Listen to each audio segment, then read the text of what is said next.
명절 중에 초막절 명절 중에 유대인들이 예수를 찾습니다. 그가 어디 있느냐? 그러면서 예수에 대해서 수군수군대는 사람들이 수군거림이 많았다. 어떤 사람은 좋은 사람이라고 하고 어떤 사람은 무리를 미혹한다.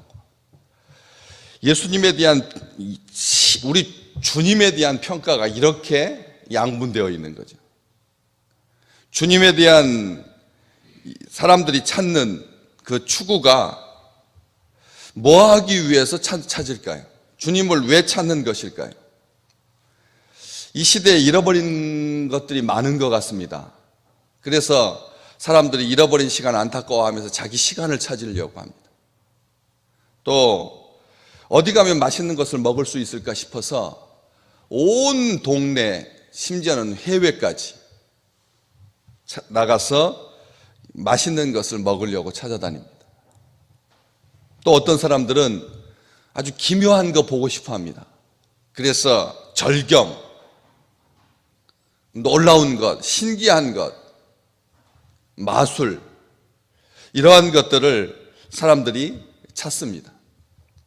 성경에는 심지어 우리 하나님도 찾는 것처럼 보입니다. 아담과 하와에게 내가 어디 있느냐? 우리 주님께서 물으시고 찾으시죠. 사람들이 무언가를 찾는 것, 참 귀한 일입니다. 찾지 않게 되면 그때부터는 낡아지는 겁니다. 관심도 없고 또 귀찮고, 그래서 추구하지 않는 것, 이것은 더 병든 겁니다. 무언가를 찾는다라고 하는 것은 아름다운 것이죠. 성경에는 무엇인가를 찾는, 특별히 예수님, 그가 어디 있느냐를 찾는 이런 내용들이 가득합니다. 실로암 못가에 가서 씻어라. 그래서 네 눈이, 우리 주님께서 눈을 뜨게 하신 그 소경이 눈을 뜨니까 사람들이 그가 어디 있느냐? 너의 눈을 뜨게 한 사람이 누구냐? 이렇게 질문했었습니다.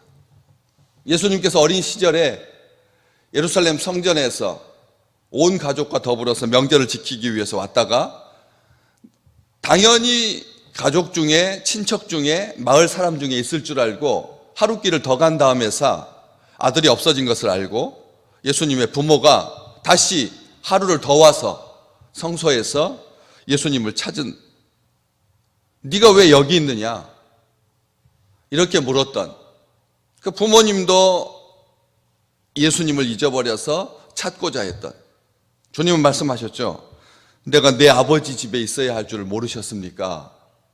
참 초등학교 4학년, 5학년 때 나이인데 우리 주님께서 그렇게 답하셨습니다. 어디서 찾아야 됩니까?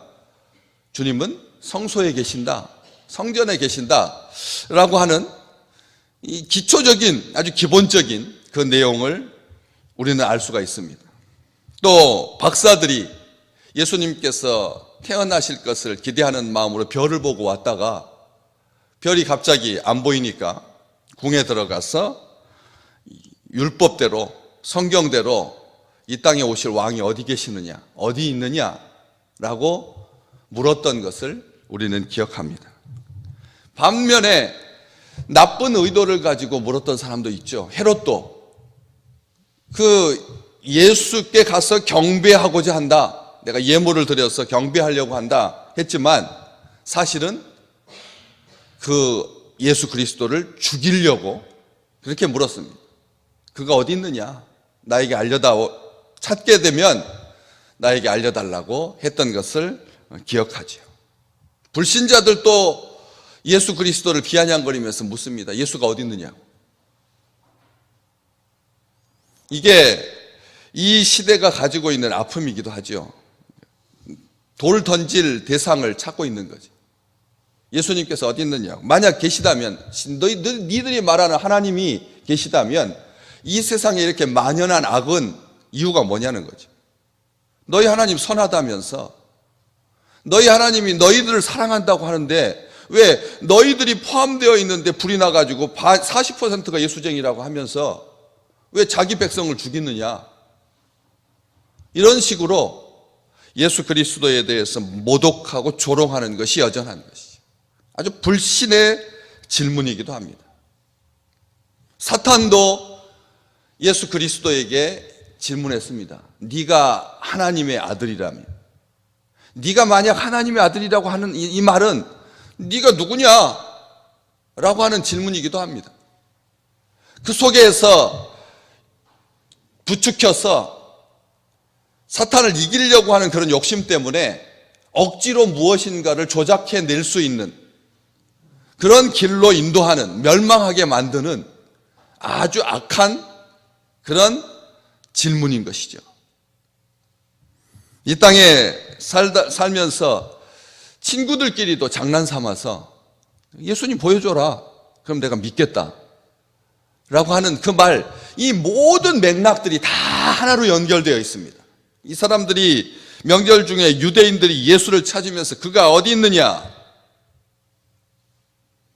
이 질문, 지금도 우리에게도 신앙생활을 잘 열심히 하는 사람들에게도 간혹가다 이런 생각이 듭니다. 당신께서 계시다면 제가 이 기도 제목으로 지금 12년째 기도하고 있는데 왜 안 이루어졌습니까?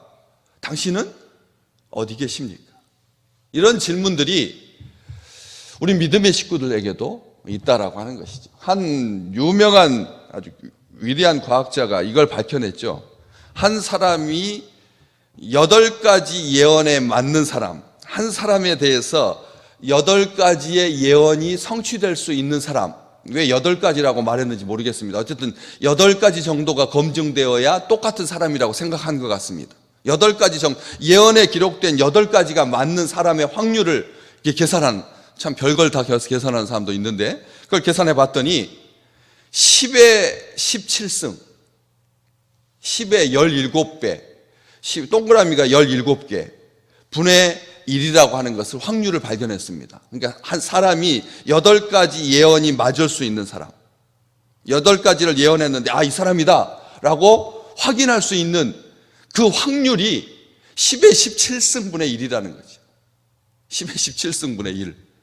이건 이 지구상에는 없는 확률이라는 겁니다. 8가지가 맞을 확률은 없는 거죠. 우주에도 그건 드문 그런 확률인데, 우리 주님은 300가지가 예언이 되어 있고 그 300가지가 다 정확하게 일치하시는 분입니다. 우리는 8가지가 맞는 게 아니라 300가지가 맞는 분이라니까요. 우리 주님은 말씀대로, 매사에 말씀대로 하셨습니다. 근데 말씀을 이루려고 하는 거다. 우리 지금 7장 보고 계시는데 6장 71절, 이 말씀은 가롯 시몬의 아들 유다를 가리키심이라. 그는 12 중에 하나로 예수를 팔자르라. 이 가롯 유다를 왜 선택했습니까? 주님 다 아시면서. 자기를 배반할 줄 모르고 선택했다면 당신은 신이 아닌 거고, 아시면서 선택했다라고 하는 것은 가증한 것 아닙니까?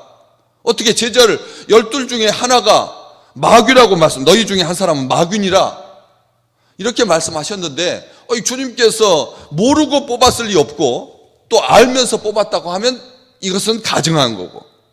그랬더니 주님께서 뭐라고 말씀하십니까? 제가 말씀드렸습니다. 하나님이 이 구속을 이루기 위해서 그렇게 정하셨고 그렇게 예언하셨기 때문에, 시편에서 가장 나의 가까운 친구가 나를 향하여서 자기의 발꿈치를 들었다, 바로 그 말씀을 이루게 하시려고 아시면서도 마귀를 선택했다는 것이죠. 우리 주님께서 이게 말이 안 되지 않습니까? 자기 제자인데, 우리 주님께서 친히 기도하고 뽑으신 사람인데 마귀를 선택하다니. 그런데 그 선택만 얼마나 아프셨을 거라는 거죠. 느낌만 나에게 반기를 드는 것 같아도 사람들이 그때부터 분위기가 어떻게 됩니까? 벌써 이 사람하고는 관계가 정리되는 거죠. 보편적인 사람도 80%에서 90%가 첫인상 보고 이 사람이 좋은지 나쁜지를 안다는데, 놀랍지 않습니까? 우리가 다 멍청인 것 같아도, 바보 같은 것 같아도, 보이스피싱에 넘어가는 것 같아도 90% 가까운 사람들이 딱 만나는 순간 첫인상만 보고 이 사람이 좋은 사람인지 나쁜 사람인지를 안다는 거예요. 저는 도대체 모르겠던데 다들 아는 거예요. 다들 알고 있는 겁니다. 그런데 자기 제자, 자기와 함께 3년 동안 가장 가까이서 가장 소중한 가장 비밀스러운 것까지를 다 알게 될 제자인데, 그렇지 않습니까? 자기에 대해서 낱낱이 알게 될 건데, 숨기고 싶어도 숨기지 못하는, 다 검증되는, 한마디로 말하면 다 바닥까지 다 드러날 수밖에 없는 상황인데, 그것을 마귀한테 맡기다니, 마귀한테 보여주다니. 이 말은 우리 주님께서 그렇게 온전하셨다는 거죠. 하나도, 말투 하나, 잠동자까지도, 그러니까 하품하는 것까지도 우리 주님께서는 이게 거짓이 없으셨다는 겁니다. 거짓이 없으셨다는 증거인 것이죠. 그런 우리 주님이신데 완벽하게 말씀을 이루기 위해서 하나도 땅에 떨어지지 않게 그렇게 이루신 주님이시라는 것이죠. 그리스도의 흔적을 지우고자 나라 제국이 나서서 애썼습니다. 예수님의 흔적을 지우기 위해서 제국이 나섰습니다. 어떤 국가를 지목해서 좀 그렇지만 유럽에 있는 국가들이 공립학교에서 예수를 고백하지 마라. 예수를 입에 담지도 마라. 예수를 찾지도 마라. 아예 성경을 안 가르치면 아이들이 예수를 안 찾겠지 싶어서 학교에서 성경책 읽지도 못하게 하고 기도도 못하게 하고 했었습니다. 그때 무슨 일이 발생했다고요? 감기 들리니까 약국에 가지 아니하고 무당 찾아가더라는 거죠. 유명한 한 교수가 자기가 불신자라고 하는 것을 선언했습니다. 무신론자다. 나는 무신론자다. 신 안 믿는다 하면서 크게 써붙였습니다. God is nowhere. 하나님은 없다. God is nowhere. 하나님은 없다. 그렇게 딱 집에다 아예 써붙였어요. 자기 집에다. 그래가지고 어느 날 주일학교를 마치고 막 돌아온 딸에게 아버지가 그것을 글자를 하나씩 다 잘라가지고 딸한테 주면서 이것을 잘 섞어서 나열해보라. 같은 문장을 딸이 봤으니까 늘 집에 붙어 있었던 표어니까 또 잘라가지고 그러니까 그걸 붙여보라고. 그러면 딸이 이제 God is nowhere라고 쓸 줄 알았지. 그렇게 영리한 딸이니까 아버지께서 봤으니까 아버지가 불신자라고 하는 거 알고 그럴 줄 알았는데 어떻게 붙였다고요? God is now here. W자를 no에다가 딱 붙이면 하나님은 여기 계신다. 이게 하나님의 뜻입니다. 하나님은 여기 계신다고 하는 것이죠. 우리 주님이 우리 안에 계십니다. 우리 주님께서 우리를 사랑하십니다. 우리 주님께서 우리를 위해서 지금도 하늘 지극히 높은 보좌 우편에 앉으셔서 우리를 위해서 일하시는, 사람들은 용기도 없고 횡설수설할 뿐입니다. 그냥 수근수근 하는 거예요. 사람들이 예수가 여기 있다 저기 있다 해도 우리 주님께서 뭐라고요? 믿지 마라고. 여기 있다 저기 있다고 했을 때 믿지 마라. 왜? 나는 너희와 함께 있는데 왜 바깥에서 찾느냐. 오늘 우리 믿음의 식구들에게 우리 주님께서 말씀하셨습니다. 10명이나 고쳐졌는데 9은 어디 갔느냐. 그 질문 똑같은 질문인 겁니다. 오히려 주님이 우리를 찾으시는 겁니다. 이게 진리입니다. 주님께서 우리를 찾는, 감사하는 자가 어디 있는지 우리 주님께서 우리에게 지금 묻고 계시는 거죠. 내 안에 주님이 계시는 자는 주님 앞에 감사하는 자입니다. 주님께 감사함으로 내 안에 계신 우리 주님과 하나임을 감사하는 감사라고 하는 그 증거가 우리 주님과 지금 같이 있다는 증거임을 기억하시는 복된 하루가 되시기를 주님의 이름으로 축복합니다.